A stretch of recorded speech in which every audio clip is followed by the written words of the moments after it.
इससे पहले ना किसी ने सुनी, ना किसी ने देखी इतनी सटीक भविष्यवाणी। चाल चक्र। नमस्कार, बहुत स्वागत है आपका। आप देख रहे हैं चाल चक्र और मैं हूं आपके साथ शैलेंद्र पांडे। आज हम बात करेंगे आपकी वैवाहिक जीवन की उन समस्याओं के बारे में जो होती तो छोटी छोटी हैं, तमाम लोगों के वैवाहिक जीवन में होती हैं, लेकिन ये समस्याएं कुछ समय बाद विशेष हो जाती हैं, बड़ी हो जाती हैं और वैवाहिक जीवन को खराब कर देती हैं। तो वैवाहिक जीवन की विशेष समस्याएं कौन सी हैं और उनके समाधान क्या हैं, आज इस विषय पर बात करेंगे। चाल चक्र में क्या खास है? चाल चक्र में आज बात करेंगे वैवाहिक जीवन की विशेष समस्याओं के बारे में और उनके समाधान के बारे में। पति पत्नी में तालमेल का अभाव क्यों रहता है, विवाद क्यों होते हैं, समस्या कहाँ है, इसको समझेंगे ताकि वैवाहिक जीवन आपका सुखी हो जाए। किन उपायों से सुखी होगा, इस पर बात करेंगे। इसके अलावा आपके राशियों की सटीक भविष्यवाणी होगी और आप जान पाएंगे आज का शुभ पहर।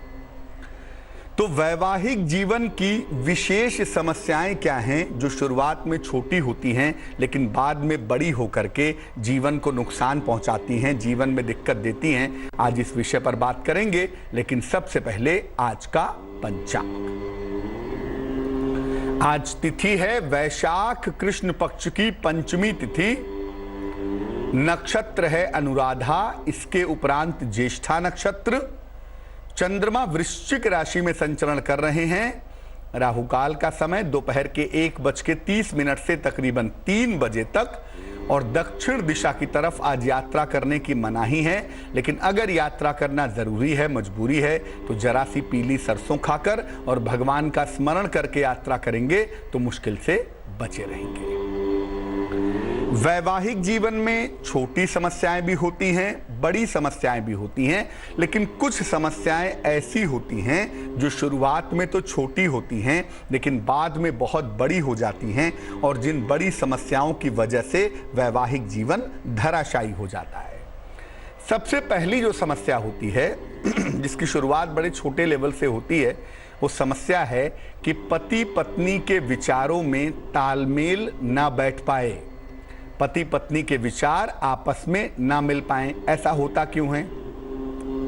जब पति और पत्नी की राशियों में मित्रता नहीं होती है तो पति पत्नी का तालमेल एक नहीं हो पाता। मान लिया एक की राशि मेष है, एक की राशि मिथुन है, या एक की राशि सिंह है, दूसरे की राशि मकर है, तो ग्रह मैत्री नहीं होगी, दोनों की राशियों में तालमेल नहीं होगा और ऐसी दशा में वैचारिक मतभेद की संभावनाएं बढ़ जाएंगी। पति के विचार और पत्नी के विचार आपस में मेल नहीं खाएंगे अगर ग्रहों में तालमेल नहीं होगा। अगर ग्रहों में मित्रता नहीं होगी तो पति पत्नी के विचार आपस में तालमेल नहीं खाएंगे। नतीजा ये होगा कि तालमेल में संबंध हमेशा बिगड़ते बिगड़ते धीरे धीरे खराब हो जाएंगे। ग्रहों में मित्रता न हो तो तालमेल खराब होगा, लेकिन अगर ग्रहों में शत्रुता है, मित्रता तो नहीं है लेकिन मामला शत्रुता तक है ग्रहों में, तो रोज वाद विवाद होता रहेगा, रोज झगड़े झंझट होते रहेंगे, बिना वजह पति पत्नी में वाद विवाद होगा, रोज कलह कलेश से घर का माहौल खराब होगा। तो अगर पति पत्नी के ग्रहों में तालमेल नहीं है, पति पत्नी के ग्रहों में मित्रता नहीं है, शत्रुता है, तो ऐसी दशा में पति पत्नी के बीच में आपसी संबंध बेहतर नहीं होते, आपस में प्रेम नहीं होता, एक दूसरे की भावनाओं को नहीं समझते, एक दूसरे का सम्मान नहीं करते और तालमेल दिन ब दिन खराब होता चला जाता है। तो अगर राशियों में मित्रता न हो और तालमेल खराब हो रहा हो या तालमेल में वाद विवाद की रोज नौबत आ रही हो तो क्या करना चाहिए?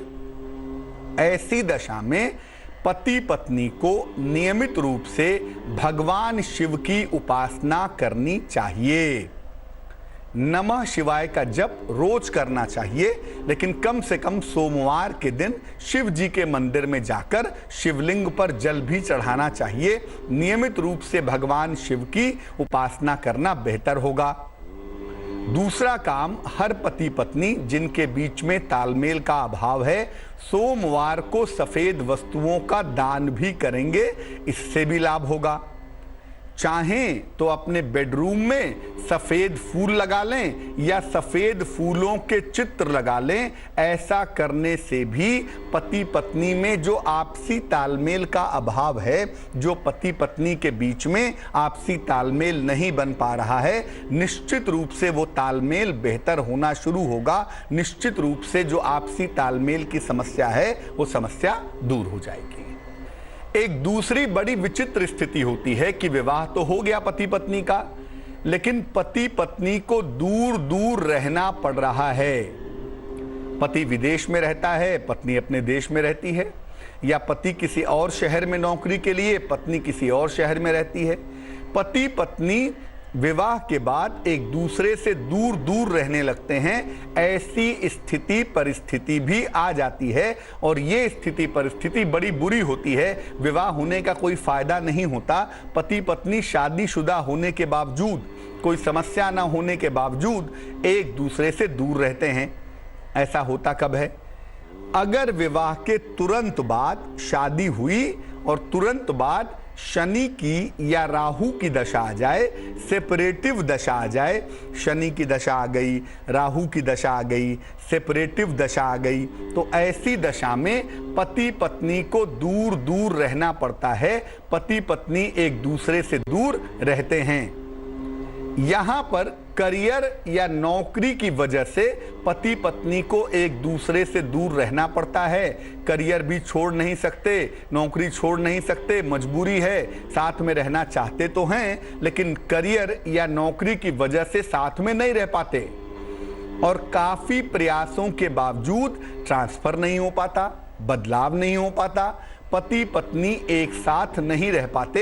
यानी तालमेल अच्छा है, एक दूसरे को प्रेम खूब करते हैं, एक दूसरे के साथ संबंध अच्छे हैं, पर फिर भी एक दूसरे के साथ नहीं रह पाते। क्या करना चाहिए? पति पत्नी को नियमित रूप से मधुराष्टक का पाठ करना चाहिए। अगर पति पत्नी एक दूसरे से दूर दूर रहते हैं बिना किसी ठोस वजह के, या प्रेम संबंध बहुत है लेकिन नौकरी या स्थितियों परिस्थितियों की वजह से एक दूसरे से दूर दूर रहते हैं, तो पति पत्नी को नियमित रूप से मधुराष्टक का पाठ करना चाहिए। हर शनिवार को पीपल के नीचे सरसों के तेल का दीपक जलाना चाहिए। पति जहां रहते हैं वो वहां जलाएं और पत्नी जहां रहती है वो वहां जलाए। अपने शयन कक्ष में, अपने बेडरूम में उत्तर की दीवार पर, नॉर्थ साइड की वॉल पर पति पत्नी का एक संयुक्त चित्र लगाना चाहिए, एक ज्वाइंट चित्र जिसमें पति पत्नी एक साथ हों, घर के नॉर्थ वॉल पे लगाना चाहिए। इस चित्र पर धूल नहीं जमने देंगे और इस चित्र को सुंदर तरीके से लगाए रखेंगे तो स्थितियां ऐसी बनेंगी कि पति पत्नी फिर से एक साथ रहना शुरू कर देंगे। एक और समस्या भी है जो बहुत कॉमन तौर से पति पत्नी को जीवन में झेलनी पड़ती है या पति पत्नी के जीवन में आ जाती है कि विवाह के बाद पति पत्नी के जीवन में परिवार वालों का हस्तक्षेप होता है, परिवार वालों का इंटरफेरेंस बहुत ज्यादा होता है।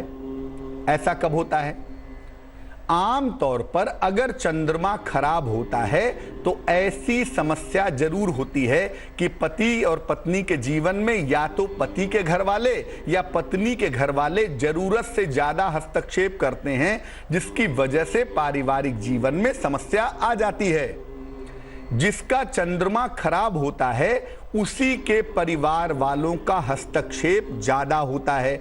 पत्नी का चंद्रमा खराब है तो पत्नी के परिवार वाले हस्तक्षेप करेंगे, और पति का चंद्रमा खराब है तो पति के परिवार वाले वैवाहिक जीवन में इंटरफेरेंस करते हैं, हस्तक्षेप करते हैं। मंगल की वजह से भी कभी कभी क्या होता है कि पति पत्नी के परिवार वाले हस्तक्षेप करते हैं और मामला इतना ज्यादा बढ़ जाता है कि पति पत्नी अलग हो जाते हैं और मुकदमेबाजी की नौबत आ जाती है। पत्नी के घर वाले ज्यादा हस्तक्षेप करेंगे तो भी ऐसा होगा और पति के घर वाले ज्यादा हस्तक्षेप करेंगे तो भी ऐसा होगा। दोनों में अलगाव की और मुकदमेबाजी की नौबत आ सकती है। क्या उपाय करना चाहिए? घर में ढेर सारे फूलों के पौधे लगाइए, चाहे गमले में लगाएं, अगर जमीन है तो जमीन में लगाएं, लेकिन घर में ढेर सारे फूलों के पौधे लगाएं। अपने शयन कक्ष को, अपने बेडरूम को और अपने किचन को साफ सुथरा बनाए रखें। अपने शयन कक्ष को और अपनी रसोई को साफ सुथरा रखेंगे तो इससे भी ये हस्तक्षेप बंद होगा। और घर में सूर्य के प्रकाश की पर्याप्त व्यवस्था करें। जिन घरों में सूर्य का प्रकाश कम आता है उन घरों में बाहरी लोगों का हस्तक्षेप ज्यादा होता है, तो घर में सूर्य के प्रकाश की भी पर्याप्त व्यवस्था जरूर करें। घर के मुख्य द्वार पर, मेन डोर पर आम के पत्तों का वंदनवार लगाएं और इस वंदनवार को हर सप्ताह में बदलते रहें। ऐसा करने से भी पति पत्नी के जीवन में बाहर वालों का हस्तक्षेप नहीं होगा, बाहर वालों का इंटरफेरेंस नहीं होगा। कभी कभी ऐसा होता है कि शादी के पहले तो मामला ठीक था, लेकिन शादी के बाद पति का स्वास्थ्य बिगड़ने लगता है। या अक्सर महिलाएं कंप्लेन करती हैं कि पहले तो स्वास्थ्य ठीक था लेकिन शादी के बाद से मेरी तबीयत खराब रहती है, शादी के बाद से मेरी सेहत खराब रहती है। कारण क्या होता है? पति पत्नी में से कोई एक मंगली हो, पति मंगली हो तो पत्नी की सेहत बिगड़ने लगती है, और पत्नी मांगलिक हो तो पति की सेहत बिगड़ने लगती है। या दोनों की राशियों के तत्व बिल्कुल अलग अलग हों। एक की राशि मान लिया अग्नि की है और दूसरे की राशि मान लिया जल की है, तो भी इस तरह की समस्या पैदा हो जाती है। शादी होने के बाद जब राशियों में, तत्वों में तालमेल नहीं होता तो ऐसी दशा में पति या पत्नी में से किसी एक का स्वास्थ्य बिगड़ना शुरू हो जाता है। पत्नी का बृहस्पति ज्यादा खराब हो तो पति को सेहत की समस्या होने लगती है, और अगर पति का शुक्र ज्यादा खराब हो तो पत्नी को स्वास्थ्य की समस्या होने लगती है। इस बात को भी समझना पड़ेगा। इसीलिए कुंडली मिलाते समय ये देखा जाता है कि ऐसा तो नहीं कि शादी के बाद पति या पत्नी की सेहत एक दूसरे की वजह से बिगड़ने लगे, या पति की वजह से पत्नी की सेहत बिगड़ जाए, या पत्नी की वजह से पति की सेहत बिगड़ जाए। क्या करना चाहिए अगर विवाह के बाद पति या पत्नी की सेहत लगातार खराब रहनी शुरू हो गई है? घर में हर मंगलवार को और हर शनिवार को सुंदर कांड का पाठ करना चाहिए। जिसकी तबीयत खराब रहती हो, अगर वो ये उपाय करे तो ज्यादा अच्छा होगा। मंगलवार की शाम को और सुंदर कांड, रविवार या शनिवार की शाम को सुंदर कांड का पाठ करना चाहिए। पूजा के स्थान पर शिव और पार्वती की स्थापना करनी चाहिए और शिव पार्वती की नियमित रूप से पूजा करनी चाहिए। पत्नी नियमित रूप से तुलसी के पौधे की पूजा करे, तुलसी के पौधे में जल डालें और रोज शाम को उसके नीचे घी का दीपक जलाएं। और जो पति हैं वो नियमित रूप से माँ दुर्गा की पूजा करें और संभव हो तो शाम के समय कपूर जला करके माँ दुर्गा की आरती करें। तो ऐसा होगा कि शादी के बाद जो पति या पत्नी की सेहत बिगड़ रही है वो सेहत बिगड़नी ठीक हो जाएगी। एक समस्या यह भी होती है कि विवाह के बाद पति और पत्नी में शक पैदा हो रहा हो। पत्नी को लग रहा हो कि पति का कहीं चक्कर चल रहा है, पति के जीवन में कुछ गड़बड़ है, और पति को लग रहा हो कि पत्नी का कहीं चक्कर चल रहा है या पत्नी के जीवन में कुछ गड़बड़ है। तो क्या करना चाहिए? वैवाहिक जीवन में अगर राहु का प्रभाव हो, पति पत्नी के वैवाहिक जीवन में अगर राहु का प्रभाव होगा तो निश्चित रूप से शक पैदा होगा। या चंद्रमा कमजोर होगा तो भी शक पैदा होगा। ऐसी दशा में पति पत्नी के बीच में बेवजह शक की नौबत आ जाती है। पत्नी अपने पति के ऊपर शक करती है या पति अपनी पत्नी के ऊपर शक करता है और इस शक की वजह से वैवाहिक जीवन खराब होना शुरू हो जाता है। क्या उपाय करना चाहिए? रोज सवेरे 108 बार गायत्री मंत्र का जप करें। जिसको भी ये शक की बीमारी है वो रोज सवेरे 108 बार गायत्री मंत्र का जप करे। अपने आहार और अपने विचार सात्विक रखें, अपने आहार और विचारों को ठीक रखें। जीवन साथी के मन से शक दूर हो जाए ऐसी प्रार्थना भी कर सकते हैं। अगर दूसरा पक्षकार कर रहा है, मान लिया पति को शक है और पत्नी ये उपाय कर रही है, तो गायत्री मंत्र पढ़ने के बाद ये प्रार्थना करेगी कि मेरे पति का शक दूर हो। और अगर पति गायत्री मंत्र पढ़ रहा है तो पति ये प्रार्थना करेगा कि मेरी पत्नी के मन से शक दूर हो। अन्यथा जिसको शक है अगर वो गायत्री मंत्र जपे तो निश्चित रूप से उसके अंदर का जो शक है, उसके अंदर का जो वहम है वो दूर हो जाएगा। विवाह के बाद एक और समस्या आती है कि पति पत्नी में हिंसा की नौबत आ जाए। पति अपनी पत्नी के ऊपर हाथ उठा दे या पत्नी ही अपने पति को मारे पीटे या पति अपनी पत्नी को मारे हिंसा करे, अच्छी बात नहीं है। संबंध ठीक नहीं है, अलग हो जाओ वो ज्यादा अच्छा है, लेकिन मार पीट करना, हिंसा करना उचित नहीं होता है। होता कब है ऐसा? कुंडली में मंगल राहु, मंगल शनि या मंगल सूर्य का प्रभाव हो तो पति पत्नी में मारपीट की, हिंसा की नौबत आ जाती है। मंगली कुंडलियों में ऐसा दोष सबसे ज्यादा खतरनाक होता है जिनकी कुंडलियों में मंगल शनि, मंगल राहु या मंगल सूर्य हो और साथ में कुंडली मांगलिक हो। ऐसे लोग हिंसात्मक हो जाते हैं, क्रोध आने पर मार पीट करने लगते हैं, गंदी जबान का प्रयोग करते हैं, हाथ पैर चलाना शुरू करते हैं। और कभी कभी इस चक्कर में पति पत्नी किसी गंभीर दुर्घटना के शिकार भी हो जाते हैं। अगर मंगल का दुष्प्रभाव कुंडली में होता है तो पति पत्नी के बीच में ये मारपीट किसी बड़ी दुर्घटना तक पहुंच जाती है। तो अगर पति पत्नी में हिंसा की नौबत आ रही हो और आप चाहते हैं, पति चाहता हो या पत्नी चाहती हो कि हिंसा बंद हो, वैवाहिक जीवन बेहतर हो, तो इसके लिए पति पत्नी को एक साथ रुद्राभिषेक करवाना चाहिए। पहला उपाय यही है कि साल में कम से कम 2 बार, एक बार जनवरी फरवरी के समय में, माघ के महीने में, और एक बार सावन के महीने में, जुलाई अगस्त के समय में 2 बार रुद्राभिषेक करवाना चाहिए। और पति पत्नी दोनों को नियमित रूप से नमः शिवाय का जप करना चाहिए 108 बार सुबह और 108 बार शाम को। लाल और काले रंग के वस्त्रों का प्रयोग कम से कम करना चाहिए।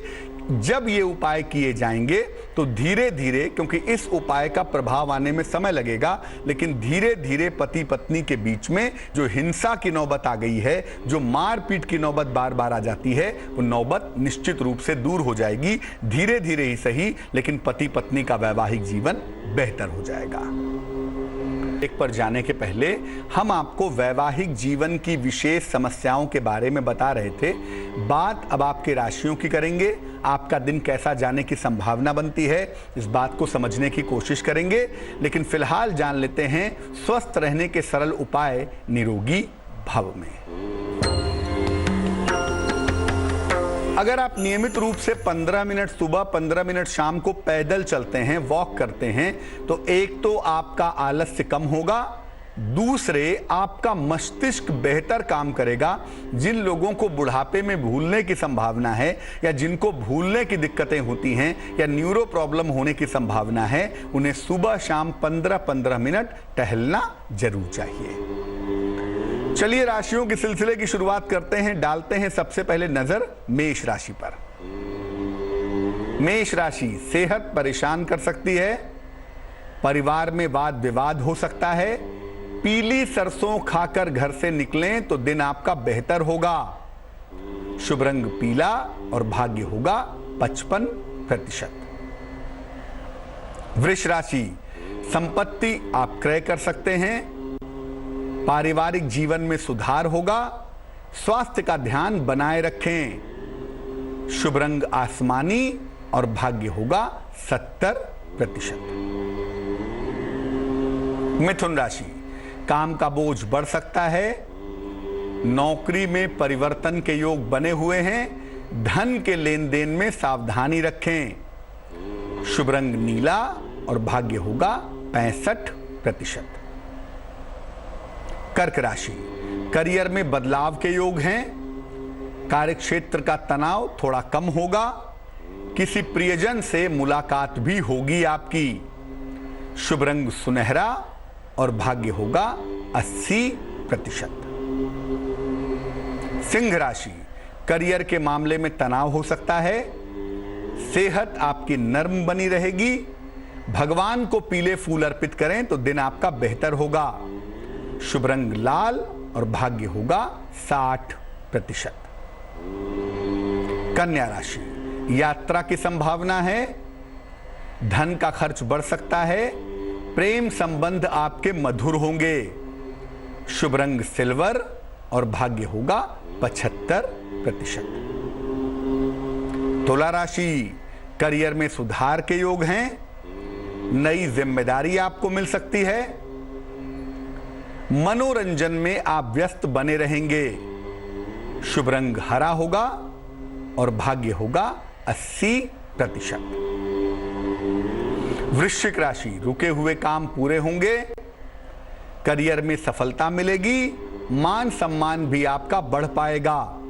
शुभ रंग सफेद और भाग्य होगा 90%। धनु राशि, आलस्य से भरा हुआ दिन रहेगा। ऑफिस के कारण मन परेशान हो सकता है। अचानक किसी अतिथि का आगमन होगा। शुभ रंग नारंगी और भाग्य होगा 60%। मकर राशि, ऑफिस में वाद विवाद हो सकता है। दिन भर दौड़ भाग रहेगी। आकस्मिक धन प्राप्ति के योग बने हुए हैं। शुभ रंग क्रीम और भाग्य होगा 75%। कुंभ राशि, मान सम्मान बढ़ेगा। नई नौकरी आपको मिल सकती है, लेकिन चोट चपेट से बचाव करें। शुभ रंग फिरोजी और भाग्य होगा 80%। मीन राशि, कोई नई संपत्ति खरीदेंगे। सेहत आपकी अच्छी रहेगी। काम का दबाव थोड़ा कम होगा।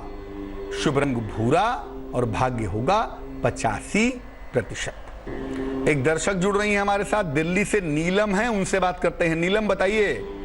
हाँ, मैं अपने बेटे के बारे में पूछना चाहती हूँ पंडित जी। जन्म की तारीख बताइए बेटे की। 1 सितंबर 1988। समय 3:26 सुबह। और कहाँ पे जन्म हुआ है? खुजा, यूपी में। क्या जानना चाहती हैं बेटी के बारे में? बेटे के बारे में जानना चाहती हूँ, उसके कैरियर के बारे में। वो मीडिया से रिलेटेड काम करता है, लेकिन अभी काम में अच्छी सक्सेस नहीं मिली। और उसकी शादी के बारे में। आपके बेटे की जो कुंडली बनती है उसके हिसाब से मीडिया का क्षेत्र इनके लिए बेहतर क्षेत्र है। कर्क लग्न की कुंडली है। राशि इनकी मेष बनती है। मीडिया के क्षेत्र में इनको बेहतर सफलता की प्राप्ति अवश्य होगी। अभी आपके बेटे का जो वक्त चल रहा है वो फरवरी 2019 तक शुक्र का समय है, और ये समय आपके बेटे का बहुत अच्छा समय नहीं है। इस समय में थोड़ा भटकाव दिखाई दे रहा है। इस वजह से अभी आपके बेटे को सफलता नहीं मिल पा रही है। फरवरी 2019 के बाद इनके विवाह होने की संभावना भी है और इनके करियर के बेहतर होने की संभावना भी है।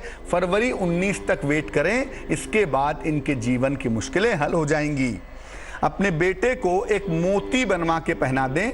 12-14 रत्ती की मोती चांदी की अंगूठी में सीधे हाथ की सबसे छोटी उंगली में सोमवार की रात्रि को एक इनको मोती पहनाएं, और रोज सवेरे अपने पुत्र से कहें कि 108 बार नमः शिवाय का जप करें। ऐसा करने से करियर भी ठीक होगा और ऐसा करने से विवाह भी जल्दी होगा।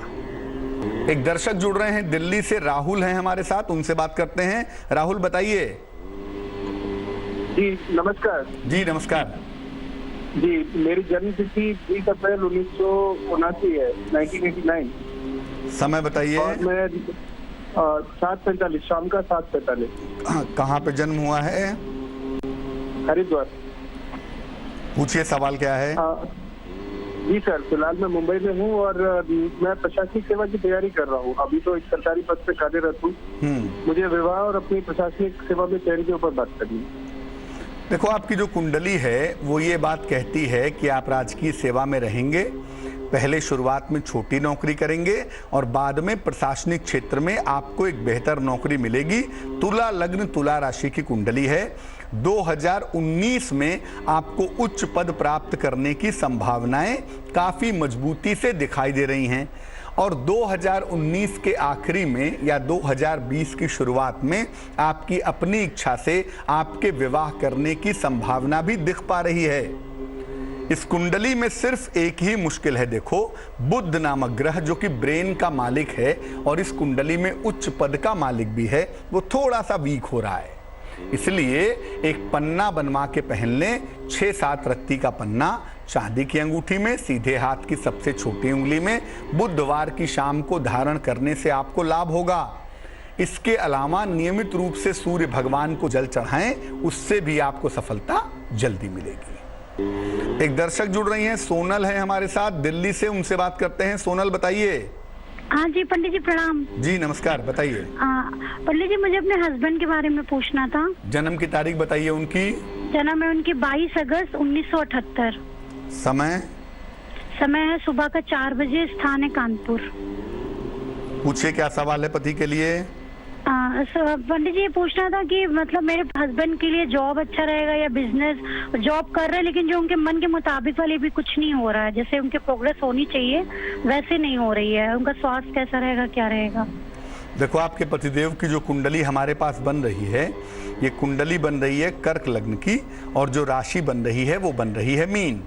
ये बात बिल्कुल ठीक है कि आने वाले वक्त में आपके पतिदेव बिजनेस में जाएंगे, लेकिन अभी इनके लिए नौकरी करना ही बेहतर होगा। तकरीबन 2020 जब तक खत्म ना हो जाए तब तक इनके लिए नौकरी करना ही अच्छा होगा। 2020 के समाप्त होने के बाद अगर ये व्यवसाय में जाएं, शिक्षा संबंधी क्षेत्र में जाएं, इलेक्ट्रिकल इलेक्ट्रॉनिक्स में जाएं, जमीन संबंधी क्षेत्र में जाएं या दवाइयों के काम में जाएं तो इन्हें सफलता की प्राप्ति होगी। देखो, इस कुंडली की मुश्किल इसलिए है क्योंकि कुंडली का जो सबसे महत्वपूर्ण ग्रह है मंगल, वो थोड़ा कमजोर दिखाई देता है। इसे बेहतर करने से इनका स्वास्थ्य भी अच्छा होगा और इनका करियर भी अच्छा होगा। तो एक मूंगा नाम का रत्न वजन में 10-12 रत्ती तांबे या सोने की अंगूठी में, सीधे हाथ की अनामिका उंगली में मंगलवार की प्रातः इनको धारण करवाएं। इसको पहनने से इन्हें निश्चित लाभ होगा। इसके अलावा अपने पति से कहें कि रोज सवेरे 108 बार ओम हं हनुमते नमः, ओम हं हनुमते नमः इस मंत्र का जप भी करें, इससे भी इनको ज्यादा लाभ हो पाएगा। चलिए अब खोलते हैं भाग्य का दरवाजा और निकालते हैं उपाय। घर के मुख्य द्वार पर सप्ताह में एक बार आम के पत्तों का वंदनवार लगाइए और हर सप्ताह इस वंदनवार को बदलते रहिए। ऐसा करने से आपके घर में खुशहाली आएगी, आपके घर में संपन्नता आएगी। चलिए अब बात कर लेते हैं क्या है आज का शुभ पहर। आज का शुभ पहर है शाम को 6 बजे से 7:30 के बीच में। इस समय में भगवान विष्णु को पीले फूल अर्पित करें। संतान संबंधी अगर कोई समस्या है तो उसमें सुधार होगा, लेकिन करेंगे शुभ पहर में ही। और शुभ पहर का समय फिर से नोट करें, ये समय है शाम को 6 बजे से 7:30 के बीच में। तो आज के लिए चाल चक्र में बस इतना ही। लेटेस्ट खबरों के लिए यूं ही देखते रहिए तेज, और इस वीडियो के पसंद आने पर लाइक, शेयर एंड सब्सक्राइब करना ना भूलें।